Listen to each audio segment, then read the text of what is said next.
కీర్తనల గ్రంథము 120వ అధ్యాయము 1వ వచనాన్ని చదువుకుందాం. నా శ్రమలో నేను యెహోవాకు మొర్రపెట్టి తిని ఆయన నాకు ఉత్తరం ఇచ్చాను. Praise the Lord. సహోదరి సహోదరుడు, ఈ ఉదయ కాలంలో కూడా శ్రమలో ఉన్నారా, బాధలో ఉన్నారా, ఇబ్బందుల్లో ఉన్నారా, ఆర్థిక పోరాటాల వల్ల అల్లాడిపోతున్నారా, అలాగే కష్టాల నుంచి ఎలా బయటకు రావాలో అర్థం కావట్లేదా, అలాగే అనేక రకాల రోగాలతో, నానావిధ రకాల సమస్యలతో, మరి రోగాలతో, బాధలతో ఇబ్బంది పడుతున్నారా?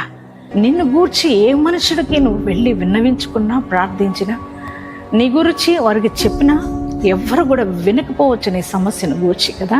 కానీ మీరు ఆరాధిస్తున్న దేవుడు, మనం ఆరాధిస్తున్న దేవుడు యేసయ్య, ఆయన మన ప్రార్థన వింటాడు నాన్న. ఈరోజు దేవునితో మాట్లాడుతున్నప్పుడు మరి నీ ప్రతి ఒక్క ప్రార్థన విన్నపాన్ని దేవునికి విన్నవించుకోండి. ఎంతమంది ఈ రోజున ఈ వాగ్దానం రిసీవ్ చేసుకున్నారో మరి ఈ వాగ్దానం దేవుడు మీ జీవితంలో నెరవేర్చును కాక.